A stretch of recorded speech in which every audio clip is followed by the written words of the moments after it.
waaw ñun moom ñoo ngi fii nii di manifester suñu naqar ginnaaw bu ñu gisee ne ñi ñu dénk dëkk bi ñu négocier yenn contrat yi neew sànq rek am na benn maire bu fi taxaw Centrafrique la dëkk ñoom muy wax na ñoom egg nañu ci xeex ñun nag bëgguñu egg ci xeex moo tax combat bi dañ koy mën a léegi nii en anticipation ngir mën a aar li nga xam ne ñëpp ñoo ko bokk parce que suñ ko seetaanee nañu toog ay at fii ci kanam dégg na ñenn ñi tabax nañ fii château wala ñenn ñi am nañu lii ñee am nañ laa te ñi ci ëpp ñëpp ils vont rester des personnes yi nga xamante ne ñoom duñu ci jot dara te bu boobaa comme ni ko gisee feneen loolu mooy andi frustration su amee rek seetaani mën na ëpp doole ñëw dëkk bi am neneen nu mu demee donc ñun loolu la ñuy bañ donc combat bi ñuy def nii nit ñi buñ ko personnifier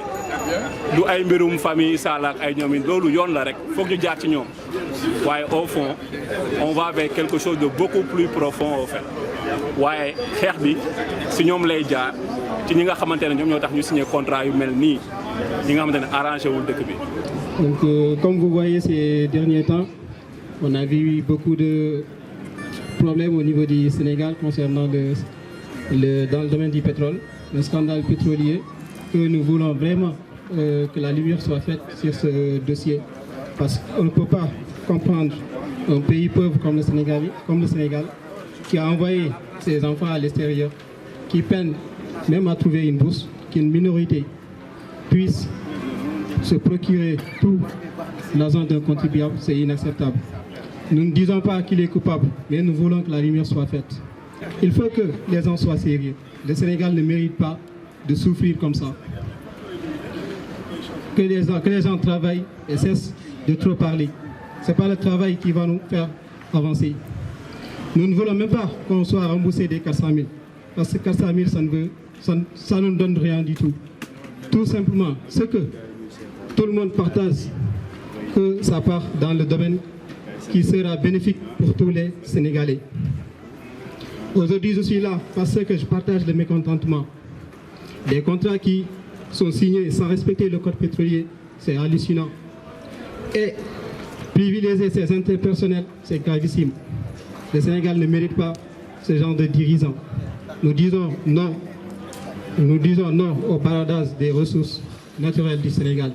Tey nag comme ni ngeen ko gisee tey dañu fee daje pour wone sunu mécontentement par rapport ak li nga xamante ne moo nekk di xew fee ci Sénégal te ba tey am ñi nga xamante ne dañoo gëmm seen bët bëgg a bàyyi lii mu jàll. wante balaa ñoo tàmbali daal ñoo ngi ndokkeel képp ki nga xamante ne yaa ngi yeew di xeex ngir lumière mën a am ci dossier bi nga xamante ne moom moo takkal ki nga xam ne li ko takkal bëri na waaye lii rek lañ ci jot ak gisagum muy la question des ressources naturelles du Sénégal.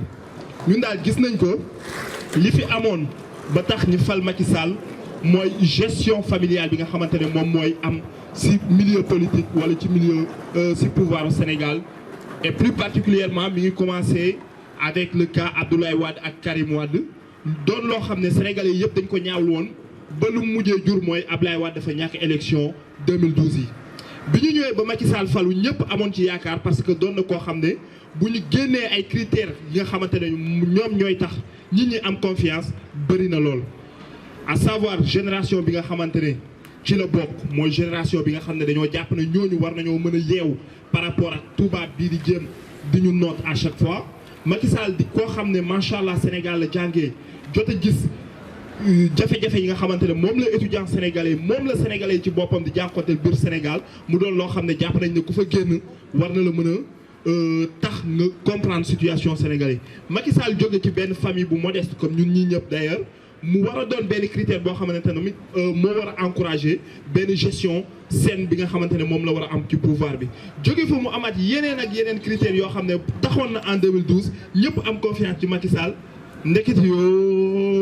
ndekete yoo sénégalais yi dañoo juum ki ñu jox nag moo gën a yées ki nga xamante ne moo fi nekkoon ndax ki fi nekkoon xëy na bu ñu demee ba di ko tuumaal sax dinañ ko tuumaal moom ak doomam waaye kii moom la doomam la rakkam la jarbaatam la jabaram la goroom la dimbali leen ma ci lim li ak lan la encore voisins yi xarit yi donc li ci ne dafa bëri de sorte que xar yeeg mbaam yeeg lépp lu mënta doon ci Sénégal daal loo xam ne am na rapport ak Macky Sall rek mi ngi gis boppam ci gestion bi ba noppi jéemu ñoo xalaat sa situation les autres Sénégalais.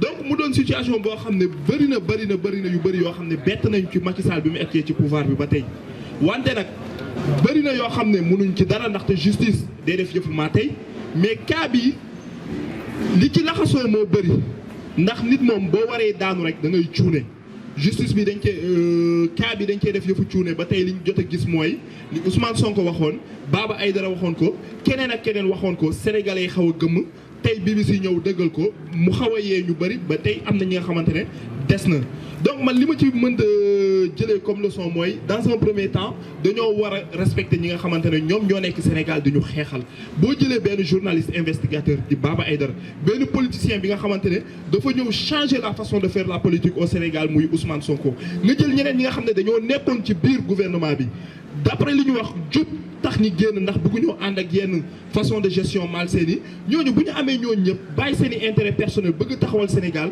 war nañu yeew di leen jàppale ndax xeexaluñu seen bopp ñun la ñuy xeexal donc tey BBC indi na ay révélation tax na population Sénégal yeew macha allah mais doyul bu beneen yoonee nañuy wóolu ñi nga xamante ne ñoom ñoo ñu fi nekkal di xeex ndax ñun parce que complexe bi ñu am envers l'étranger dafa war a deñ. Si nous sommes là pour manifester, c'est parce qu'il y a un scandale financier que BBC a révélé et dont le frère du président Macky Sall, Aliou Sall, a été épinglé pour donc un scandale qui tourne autour de 6 000 milliards sur un peuple très pauvre. Le Sénégal d'ailleurs a été cité parmi les 25 pays au monde les plus pauvres. Maintenant, il y a une minorité politique qui est au Sénégal, qui est en train de détourner les deniers publics au détriment du peuple sénégalais, qui vit dans des conditions très précaires. Maintenant, nous, on est devenus matures. Les Sénégalais ne sont plus comme les Sénégalais, en tout cas à l'époque de Senghor. Nous n'accepterons plus d'être manipulés, d'être exploités comme des animaux. Il est temps que ça cesse. Nous disons que les contrats soient renégociés pour que le Sénégal préserve son intérêt sur les ressources naturelles, à savoir le pétrole et le gaz. C'est ça que nous réclamons. Et nous alertons l'opinion nationale et internationale pour que tout le monde mette la pression sur ce gouvernement dictatorial, despotique de Macky Sall et que la lumière soit faite. Moi, par exemple, je réclame mes 400 000 francs. Avec beaucoup de respect et de fair play, je dis à M. Aliou Sall, mon cher oncle, Aliou, si c'est vrai que vous me devez 400 000 francs, veuillez me les rendre s'il vous plaît. Je dois préparer la tabaski et j'ai encore ni bélier ni pomme de terre. Vous voyez? Donc nous ne sommes pas violents. Nous réclamons que justice soit faite, qu'il démissionne. Il a déjà démissionné. Par rapport à la caisse de dépôt et de consignation. C'est bien déjà, mais ce n'est pas ça le problème. Nous, ce que nous voulons, c'est que la justice s'auto-saisit, qu'il aille... on a vu le procureur, il a fait une sortie pour demander à ce que ceux qui ont des témoignages se rendent à la DIC. Ce n'est pas la procédure qui nous convient. Ce qui nous convient, c'est que le procureur d'ailleurs ne devrait pas attendre d'être saisi. En tant que le procureur de la République, quand on parle de République, on parle de la chose publique, parce que République veut dire reste, chose publique qui veut dire le commun. Donc, le procureur ne devait pas être saisi par le président. Dès que le scandale a sonné, il devrait prendre la responsabilité de convoquer les concernés et les mettre à la disposition de la justice. Ce qu'il n'a pas fait. Donc, on a déduit que la justice sénégalaise est en train aujourd'hui d'être instrumentalisée et manipulée par le président Macky Sall pour étouffer ce problème-là. Et ce que nous n'allons pas accepter. Et nous invitons les Sénégalais de toutes les contrées et de tous les horizons pour qu'ils manifestent sur ce problème-là. Et franchement, quand on voit ce qui se passe chez nous, c'est vraiment scandaleux. Il y en a assez. Il faut que ça s'arrête.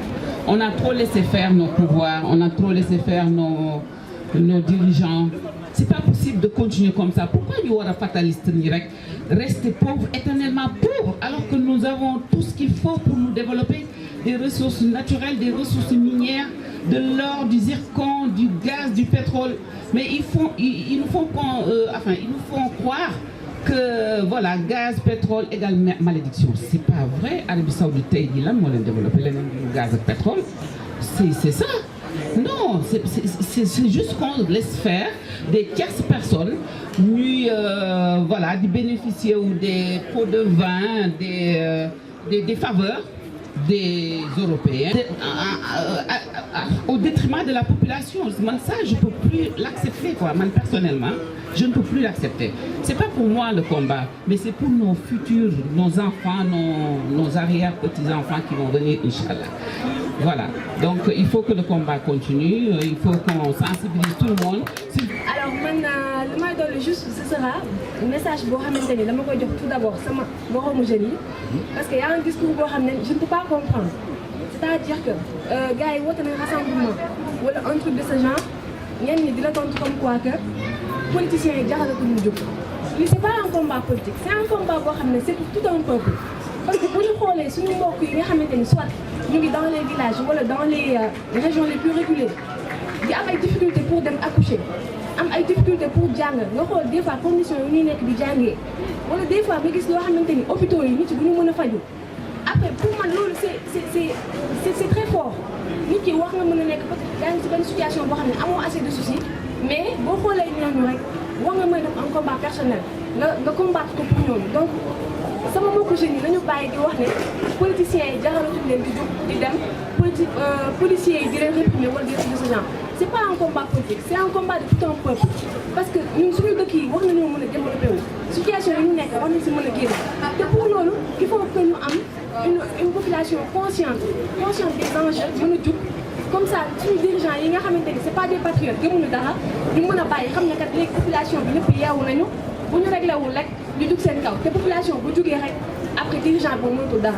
Beneen bi dama koy wax suñu dirigeants yi nga xamante ne amuñu yërmande pour man affaire de xas leen wala dara dootul jouer peut-être est-ce que duñu laal seen porte sensible c'est-à-dire que ñu xoolaat situation yi nga xamante ne nit yi ñu ngi koy dund nit yi bu ñu añee du ñu reer Sénégal muy gën di métti xanaa ñu am tuuti yërmande xam ne milliards yu ñuy amassé du leen jariñ dara seeni njaboot sax dinañ dund ba fii te xaalis bi dafay des donc nañu am yërmande xalaat ñeneen ñi loolu daal laa ma suñu may doole suñu li wax merci. Ceux qui ont créé cette plateforme Aarlu Ñu Bokk, on ne peut que les remercier. C'est une initiative salvatrice pour le Sénégal. En effet, comme l'a dit tout à l'heure, le Français qui était là, quand il a posé une question à Areva, est-ce que les richesses sont partagées pour le peuple? Areva lui disait, ça ne nous regarde pas. Effectivement, ça peut ne pas les regarder. Mais ça doit nous regarder, nous, peuple sénégalais, nous qui souffrons, nous qui n'avons rien, et qui, aujourd'hui, avons l'espoir d'avoir des richesses qui peuvent aider des générations futures sénégalaises à avoir quelque chose, à avoir un avenir. Cet avenir-là, si nous, le peuple, on ne se lève pas, si on ne se défend pas, si on ne se défend pas face au pouvoir actuel, au pouvoir qui sont couchés, pouvoir judiciaire, pouvoir législatif, tous ces pouvoirs-là sont couchés. Pour les relever, pour qu'ils soient sûrs qu'il y a des enjeux qui nous concernent tous, il nous revient, nous, d'être debout. Il nous revient, nous, de nous battre contre ce pouvoir-là. Se battre, c'est faire à l'instar d'autres pays. L'Algérie l'a montré il n'y a pas longtemps. Comment ils ont fait? Tous les vendredis, ils ont manifesté. Ils étaient là en nombre. Il faut que ce nombre-là, il existe. Aussi bien dans la diaspora qu'au Sénégal. Au Sénégal, ça ne doit pas se limiter aussi à Dakar. Il est important que ce mouvement, que cette révolte populaire soit relayée partout au Sénégal et soit relayée partout dans la diaspora. Ce combat-là nous appartient. Nous qui sommes là, peut-être nous ne serons pas là dans 20 ans. Mais nos enfants, nos petits-enfants seront là dans 20 ans. ces enjeux-là concernent nos enfants. Le Sénégal n'est pas le premier à avoir du pétrole. Si les politiciens sénégalais, les gouvernants sénégalais avaient essayé de réfléchir, de voir ce qui se passe dans les autres pays qui ont eu le pétrole depuis des décennies, je crois que s'ils aimaient le Sénégal, s'ils voulaient le développement du Sénégal, ils allaient négocier autrement. Mais malheureusement, il y a une poignée de personnes, on peut dire une famille, qui est là, qui veut s'enrichir, parce que c'est ça le problème. Ils veulent s'enrichir avant de partir. Donc, ils se partagent le peu qu'on va donner au Sénégal, parce que les 10% que vous parlez ou les 20% que vous parlez là, il ne faut pas compter que c'est les 20% qui vont revenir au Sénégal.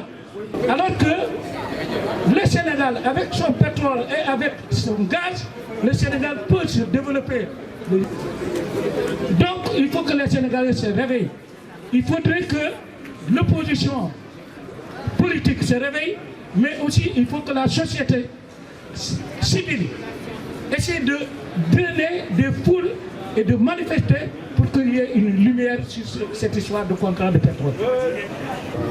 li may wax nag xol laa koy waxee quoi li may wax xol laa koy waxee bon ñun ay Sénégalais lañu te Sénégal ñun dañu respecté baax a baax ñun Sénégalais fu ñu mënti taxaw dañuy respecté dañuy ràññee quoi dëkk bu ñu mënti def dañuy ràññee mais Macky Sall daf ñu dénigré quoi daf ñu dénigré totalement. Macky Sall war na mën a defar suñu dëkk sans pétrole dëkk mën nañu ko defar sans pétrole am na ay dëkk yu amul pétrole fii lan la am France lan la am wax leen ma France lan la am ah oui dëkk du pétrole du or du diamant dëkk xamal la mooy nit li ngay wax sa xol bu génnee nga appliqué ko da ngay appliqué li nga wax gor ca wax ja mooy gor da ngay am lamiñ nit boo nekkee gor nga juddoo fi nga war a juddoo boo nekkee gor loo gën a sëgg bi da ngay appliqué loolu la ñuy wax gor xam nga ñun ay gor nañu quoi man ancien commando marien laa de oui aw ma lu may ragal mais Macky Sall daf ñu toroxal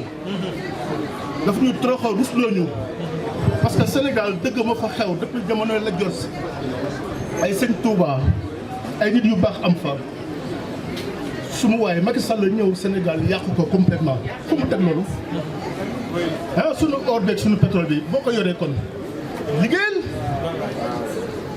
am nga or am nga pétrole am nga zircon am nga lu nekk mais Macky Sall liggéeyal sàcc nga ba doyel bàyyil li nga sàcc léegi à côté nga liggéey ah oui looy xaar pour liggéey. d'abord maa ngi jaajëfal citoyen ak patriote yi nga xam ne ku ne xam ne ne dëkk bi tàng na température yi metti na mais teewul bravé nañ ko ñëw fii beneen paradoxe bi nga xam ne moo ci jar a relevé dañuy gis ne fii nga xam ne maanaam terre d'accueil la ci ñun ñoom ñooy gën a sàmmonte ak suñu liberté d'expression liñ def nii tey mën ko def en toute tranquillité démb ay compatriotes bu ko doon jëm Sénégal ku ne gis na ni mel li nga xam ne nag moom laay wax mooy nit boo rombee fuy tàkk soo mënul jël ndox pour fay ko di nga woote wala nga yóbbu ne fii am na tàkk actuellement foofu lañ toll quoi c'est-à-dire combat bii nit ñi di mëne du combat parti politique du combat société civile combat citoyen la ndax ressources yi nga xam ne moo fay Sénégal muy pétrole bi muy gaz bi kenn moom ko xewal ko fa yàlla def la kon Sénégal bu nekk ci nga bokk léegi nag loolu boo gisee ñu menacé ko man li nga xam ne moo jot am ci pétrole bi ak gaz bi sax du ma wax ay scandale carnage lay wax ku xam carnage mooy fekk lu mel ni ay mala nga rey leen rey bu kenn mënta wax kon loolu ku nekk sa alal lañ attaqué obligation la nga doog défendre maintenant nañ éviter bañ a tombe ci yenn travers yi parce que bi révélation amee ba léegi gars yi boo xoolee dañuy jéem a li ñu naan détourner de l'essentiel mooy débat bi ñu ngi koy def débat wu ay ñu mel ni ay ñoon Sonko ñoon Abdoul Mbaye ñoon Clédor Sène dafa mel ni par exemple dañ nañu jant bi mu ngi nii ñu ne ñu non bu ñu xool jant bi waaye loxo bi ko joxañ bu ñu dugg ci loolu débat bi c'est très simple mooy ndax Aliou Sall bu Macky Sall bu doon woon rakku Macky Sall est-ce que dina am accès ci pétrole Sénégal bu ciy mën def ci dina en fait débat de fond bi loolu mooy tey jii bu fekkoon 2012 Macky Sall n'était pas passé Aliou Sall kenn du ko dégg tey kon lan moo ko war a mën a dugal koo xam ne journaliste lan moo war a mën a tax mu yegg ci pétrole Sénégal ba ciy def lenn li combat bi c'est un combat citoyen ne ko Sénégalais bu ne jàppee ne sa alal lañ attaqué nit nag bu ñu attaqué sa alal da ngay jóg défendre ko te défendre ko du len mooy buñ ci nekk di dóorante di saaga di xeex mais li nga xam ne moo fondamental muy liberté d'expression dañ koy exercer te tamit dañuy faire face mobilisation bi bon mën nañ ne bëriwul nii mais c'est important parce que message bi day jàll réseaux sociaux yi lañ nekk mobilisation même bu dee 10 personnes yu engagées moo gën di jël ay 100 personnes yu engagées li am solo rek mooy persévérance ak tamit mener le combat dans la durabilité ñu xam ne c'est un combat essentiel vital pour le Sénégal man je dis que histoire Sénégal en zéro la nekk mooy gis nga lii nii buñ fexee ba mu jàll nañu leen ne Sénégal c'est fini benn yaakaar amatu fa parce que man du ma sa jël exemple comme ay Tchad yeneen pays yu cité ay Qatar même Qatar su ma ko jël exemple même si du ma dañ di suivre ay affaire ci Qatar 1975 nit ñi dañ daan rang bis comme ni ñu koy defee Dakar mais lan moo leen may lool te xam nga Qatar bi dañu am atu bu ñu amul mooy Qatar ku xam Qatar xam na ne Qatar population qatari bi 200 000 Qatari lañ ñi des ñëpp ay étrangers lañ ça veut dire ñoom li ñu am ressources humaines ñoom amuñu ko muy Arabie Saoudite koo xam Arabie Saoudite xam nga ne étrangers yi ñoo yor liggéey mais ñun Sénégal matière grise ressources humaines manqué fa léegi amoon nañ géej amoon nañ lépp yàlla def fa lii mais lan moo tee ñun fi ñu nekk ñu génn fa mais sous développement génn ci du fatalité ah bu ñu gëmloo ne Afrique non ñun du ma tënkale suñu bopp ak yeneen pays africains yi la preuve en est que Sénégalais boo xam ne jàngul deful dara boo jàngee ci université yi gën a mag boo doon wax ak moom soo ba ngoon mënoo ko nax ressources humaines matière grise xel mu ngi ci réew mi lii nag ku nekk Sénégal bu nekk amal conscience nga ne c'est combat bu historique la pour Sénégal bu ñu ko raté c'est fini en tout cas man bu ñu raté combat bi dama fa laay jaaree pessimiste ñàkk yaakaar ci Sénégal loolu soleil sur notre espoir, debout frères, voici l'Afrique rassemblée, fibre de mon cœur vert, épaule contre épaule, mais plus que frères, le Sénégal est debout, unissons la mer et la source, unissons la steppe et la forêt, salut Afrique. Suñu société am fayda dañu respecté suñu Sénégal suñu société yëngatu naan suñu société yëngatu naan dañu am fayda dañu respecté suñu Sénégal refrain